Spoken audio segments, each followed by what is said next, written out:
I'm going to continue on with the biology of learning and memory. This is part 3.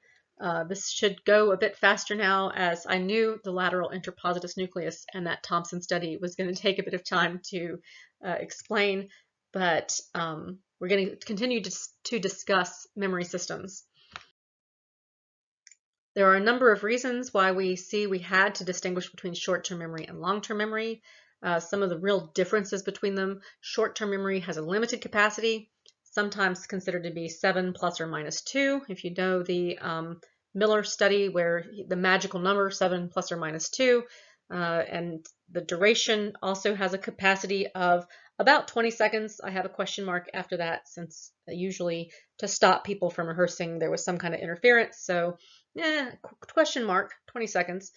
Long-term memory has unlimited capacity and unlimited duration. Really, we can talk to people in their 80s and 90s, and they can remember events from very early in their lives. It might not be very contextualized, but they remember the events, even from childhood, some of those events. My mom still talks about running up and down the monkey steps, and she's 85. Okay. Long-term memory can be stimulated with a hint or a clue if we put someone into the same context, or if we give them a picture. And I think he gives the example of our grade school teachers, that if we give a picture of the teacher or start saying something that might remind you of the teacher, that you might come back to that teacher's name, even though it feels like it's gone. It's there somewhere. So, but if we're remembering something in short-term memory and we're keeping numbers or letters or whatever in short-term memory, and then someone distracts us and we go back and try to remember what was in short-term memory, it is pretty much gone. There's no, or at least we either remember it still because it got into long-term memory, or there's no hint or clue that can remind us of what we were just trying to remember in that short-term memory store.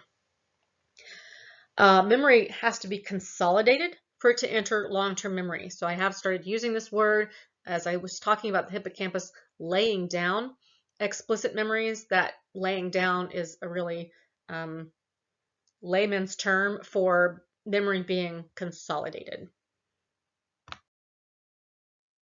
I typically discuss the Atkinson and Shiffrin memory model, as I think we are going to talk about all of these different kinds of memory, and it's a good way to kind of look at the context and how this all fits together. We have all this environmental information coming into our sensory systems. We have now talked about sensation and perception. We do have some sensory memory where we keep that information, a great deal of it, in its raw form for a very, very short amount of time. So on the order of 350 milliseconds, not even a second, for visual information, and on the order of about 2 seconds for auditory information. And there is some loss there, and especially so there's loss there. We decide what to really pay attention to with our selective attention, and what we're going to pay attention to is going to get into our short-term memory. Anything that we did not pay attention to is lost. Short-term memory was originally talked about as this short-term kind of storage of information that we are rehearsing in order to keep that information within the short-term store. And so if you can imagine someone giving you their phone number without your phone to plug it in and just call them right away and get it, as we do now, but you actually have to remember this phone number for a little while. You might say it to yourself and rehearse it to yourself, or come up with some kind of encoding to remember that. Again, there is loss at this point. For information that we do get into long-term memory, we talk about that as encoding, that process of encoding information into long-term memory. Another thing we're doing with short-term memory is we are taking information out of long-term memory in order to handle it in the here and now. So there's a process of retrieval from long-term memory. And we go to long-term memory, and there's still loss. We have this unlimited capacity, but we do lose information. And as I've already alluded to without stating really clearly, a lot of times what we're losing from the events in our lives is the context. But we're gonna lose information. We can't just keep all of the information that we get into long-term memory in there. Calit has this short section here on the changing views of consolidation. So in order for us to consolidate or lay down new memory, we need to get that information from short-term memory and store it into long-term memory. And the idea is that there's protein synthesis, there are changes in the brain that are helping us with that consolidation. But there are a couple of things we need to consider here which make us realize that we need to think of consolidation somewhat differently. One thing is some long-term memories are not consolidated. So you're probably not going to remember the words from the beginning of the serial position curve tomorrow, next week, and certainly not for the rest of your life. Thank goodness. So hopefully somebody will remember, hey, I remember her telling me to remember dog.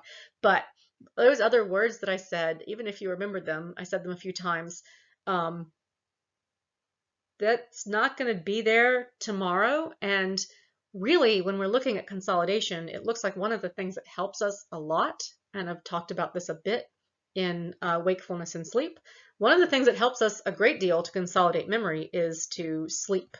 And in fact, if you've ever met somebody who has had a pretty bad concussion or hit to the brain, what they tend to never retrieve are memories from that day from before that trauma to the brain, as they did not get to sleep on it before the loss occurred. And as I just said, the idea about consolidation was that protein synthesis had to occur and that this took time and it helped to sleep and all of that. But another example of why we need to change our views of consolidation and what this means and how it happens is because emotional events or traumatic events, they don't take us time and energy to remember. He talks a little bit here about flash bulb memories, but whether we are in a traumatic event or we are learning some really emotionally laden kind of news, we have different areas, different neurotransmitters, neurochemicals being released, and it looks like memory, this kind of consolidation occurs in a really different way. So if we are in the middle of a traumatic event, we have cortisol and epinephrine are released, and this stimulate the amygdala and the hippocampus. And really what's going on with the amygdala appears to be really different. Now, we have talked about the amygdala for emotional processing, and I kept shoving in there, don't forget classical conditioning, don't forget classical conditioning. That kind of learning appears to be really different. And we also see a real stimulation of the hippocampus as well. And remember, those are tightly connected structures there with this release of cortisol and epinephrine. We also see norepinephrine being released throughout the cortex. That, if you remember, the norepinephrine is going to increase my arousal and my attention, so my ability to remember, and release that causes a release of dopamine in the hippocampus. So again, allowing for the consolidation of memory. And so this is happening without me taking the time to remember and without that same kind of consolidation as we've talked about it before, but this is still memory consolidation. So basically, consolidation may be fast, it might be slow, and is not clearly dependent on the time it takes to synthesize some new proteins. Also, a consolidated memory is not as solid as we once assumed it to be.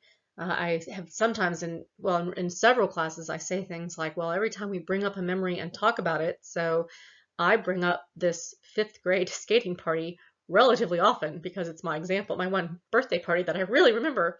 But so every time I bring that up, that memory is in an awakened memory, like that is in a labile state, and it's going to be reconsolidated. So when I bring it up and talk about it, I am biologically changing that memory, and that is again requiring protein synthesis. So if you think back to that Atkinson and Shiffrin model of sensory memory, if we pay attention to something, it gets into short-term memory, and that is having encoding and retrieval, these interactions with long-term memory. That short-term memory was what was originally proposed, and the idea behind it was that it was this just short-term storage of input of ideas. In order to keep something in short-term memory or to recall it, we need to rehearse it.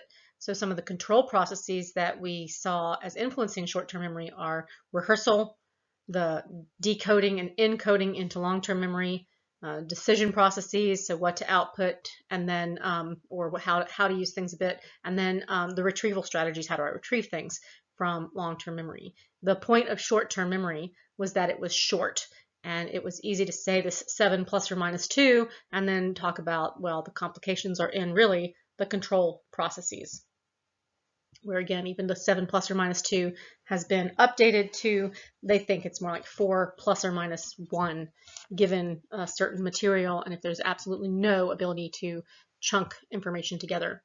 Anyway, they needed to update short-term memory, and they updated it to what they call working memory. This was done by Badley and Hitch in the 70s, and working memory made it really clear that this was more of a mental workbench, and that what's happening in that working memory is a conscious mental effort, not just a storage unit that has some processes influencing it. So my example here is processing a sentence. I'm going to start rambling through this sentence where you're not really sure how it's going to end, and you are retrieving information from long-term memory. All of these words that are in your mental lexicon are being put together, and they are being actively integrated into some representation that you are constantly building upon as I try to finish up the sentence, so that when I finish the sentence by saying elephant, you have to figure out how that fits into your representation. That is a really active process. You can also think of math, that where there's any kind of like a 285 plus 469, you have to hold things in memory. You have to carry the 1.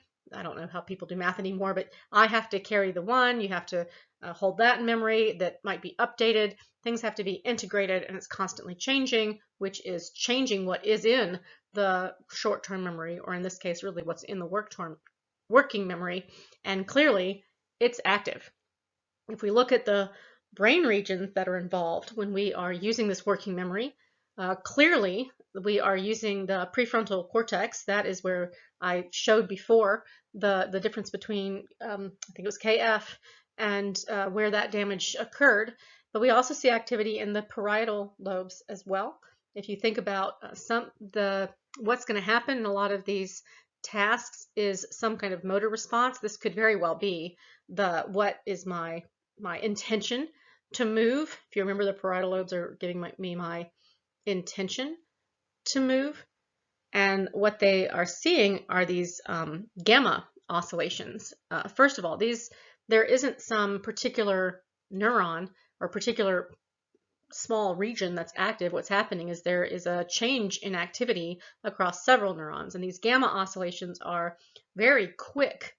High frequency brain waves on the EEG up to about 100 hertz, and so very quick communications between various neurons. And this isn't happening in some particular neuron or a couple of neurons. This is changing across time, these gamma oscillations, in response to whatever our motor response is going to be. So I have taught cognitive, and I have taught learning and memory, and I really enjoy talking about memory, and I always end up talking about it way too long in my classes. I'm trying to shorten this a bit, but so we just talked about short-term memory. I'm not going to include sensory memory under that, but this picture does. But we really want to distinguish our components. And remember, we've seen double dissociation between short-term memory and long-term memory. These are served by different mechanisms in the brain, and they are truly independent of each other. Well, long-term memory is a very complicated memory store that includes a lot of different kinds of information. It includes declarative memory, or explicit memory. So what we're going to see as that work that's being done by the hippocampus, the events in my life, what we call episodic memory, you might think of them as episodes of your life, my autobiographical memory, and when I'm talking about that 5th grade skating party, that is a particular episodic memory. It also includes the facts that I remember, so my semantic memory, my world knowledge, my knowledge about objects, my knowledge about language, and I don't like conceptual priming being in there because priming seems like non-declarative memory, but the fact that our semantic memory influences that priming is certainly true. So our semantic memory is devoid a great deal of context. I don't remember where I learned that Abraham Lincoln was the 16th president of the United States. That fact has just lived on after probably many times learning that and hearing that. So semantic memory. And we distinguish declarative memory, that kind of explicit memory that we can declare, we can say out loud what we know, from non-declarative memory or implicit memory. And I have already been talking about some of this already. I've talked about classical conditioning and operant conditioning, and that operant conditioning includes classical conditioning so that we're learning those associations. We also have non-associative learning that I'm going to talk a bit about at the end when I talk about actually what's changing in the cells themselves as we are learning. As we can see most simply with habituation and sensitization, so that really non-associative learning. We have the procedural memory that I've talked about before as skills, but they are not just muscle memory or motor skills, but also cognitive skills. And we're going to keep coming back to that. And then we also have our perceptual representation system where we have perceptual priming. We have conceptual priming as well, which, like I said, it is influenced by declarative memory, but that kind of the priming, the fact that I've seen this before, heard this before, and so I can recognize it more quickly, that kind of priming is an implicit kind of memory. For the remainder of discussing learning and memory is a pretty good idea to just write out that components of memory, especially the long-term memory, because the other one's just short-term memory is over there, but the components of long-term memory, because I'm going to keep referring back to those, and we're going to talk about these brain regions and how they affect those different components or those different kinds or types of long-term memory. If we look at, I'm going to start by talking about the hippocampus, and this is actually going to run into Friday, where I'll talk about the hippocampus for a little bit here. People with damage to the hippocampus suffer severe anterograde amnesia. So if you think about the antebellum South, this is what's happening after slavery. I don't know if that helps anybody, but so this is what is happening after whatever injury or trauma or surgery that the person has, that they are not laying down or consolidating new memories at that point. And it has some retrograde amnesia. If you think of retro as in, oh, that's so retro, as it's going back in the past. This is happening before the injury, trauma, or surgery. For the most part, especially well back into the past, your early memories are pretty safe when you lose the hippocampus or damage the hippocampus. And then we have this kind of graded amnesia where the closer in time you are to that injury, the more you're likely to lose memory. I mentioned people who get concussions earlier in the slideshow, where we're going to most likely lose that day at the very least. I do want to stop here because I do want you, so this link is in Blackboard. I'll put it in the YouTube video underneath. It is a great link to go to if you have any kinds of questions about anterograde and retrograde amnesia, and it helps you to keep them straight. And he talks about some of the brain regions involved as well, and he talks about this from a patient's perspective. It's a little over 4 minutes, so it looks like I owe you just about a minute on Friday. Hope everyone is doing well and staying safe, and I will talk to you soon.